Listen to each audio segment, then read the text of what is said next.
साथी मोर साराधना करे पार जाओ कि भगवान ना करे एक दिन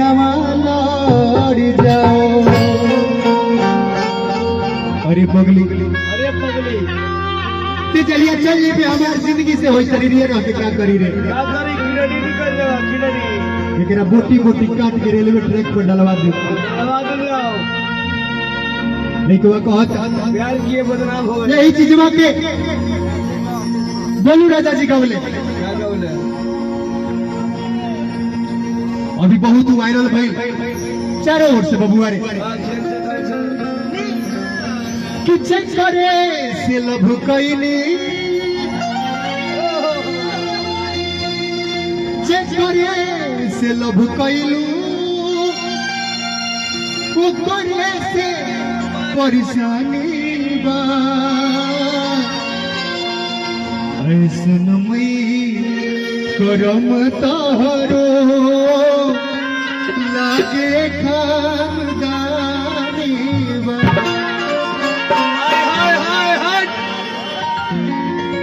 क्या कहता चाप के मुंह आदे चाप के तेरी बहन के का दिल तोड़बे तहरा खाती का ना कहीं का कहला व्यास तहरा खाती का ना कहीं कौची कहला मने पहाड़ आ देला हमारे घर में एगो द्वार पर एगो पाड़ा बनल रहे बहुत तारा खाती बेच देनी ओहो पड़वा छेड़त रहे समय पर खाला ना होत रहे तारा खाती का ना कहीं का कहला बाबूजी के कबार लेला तहार खाती पड़ी त अपन टोपरा बेच देनी हां मार दे तो खाली वांगर दे बिना हवा कुछ होगा हलवा तारा खाती का ना कहीं का कहला हमारे बाबूजी तो नए नए लंगोटा सियोल रहे वो बेच देनी ओहो लगावटा के फीता ढीला हलवा सड़क जाओ मने बतावल जरूरी रहे हां बबुआ लड़का कहता का कहते मोह के जेल से लेकिन खेसारी लाल जी बोले कि दिल ना लगई हो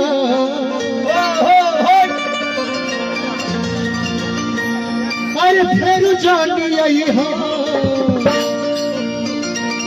कि अब जा जा जा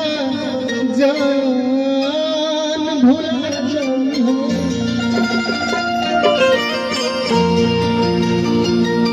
लेकिन अभी चीज को बबुआ ससिया एक अपन भाव देने वाले मोह के जेल से हो गोरिया रे मोह के जेल से आदमी के रिहाई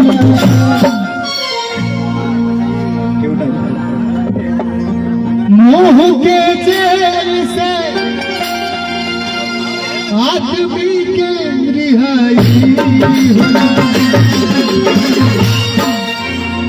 कि दर्द जब हद से बढ़ेला दवाई होला जब हद से बढ़ेला दवाई होला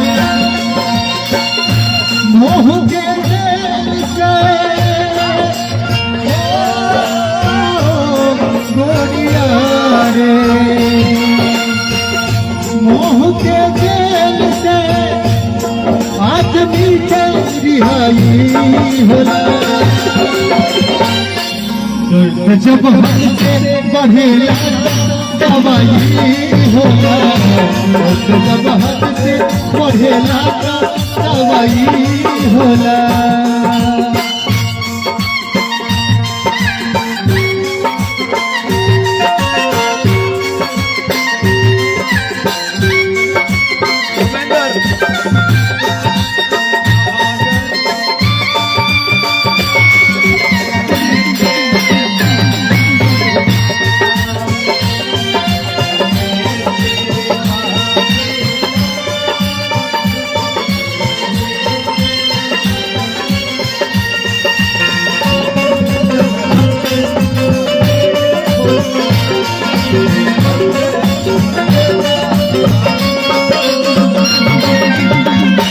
में कहता प्यार काहे बनवलो राम जी दिल ये बिगाता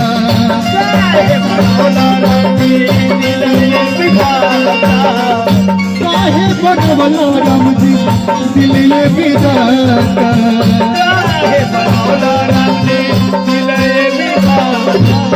जियते जी मरिए जाई ऐसन बुझाता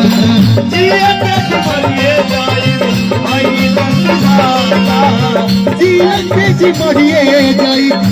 ऐसन बुझाता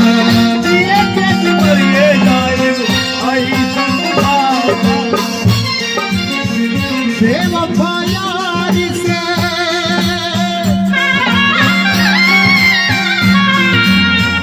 बेवफा यार से जिंदगी में जुदाई होला बेवफा यार से जिंदगी में जुदाई होला जब हम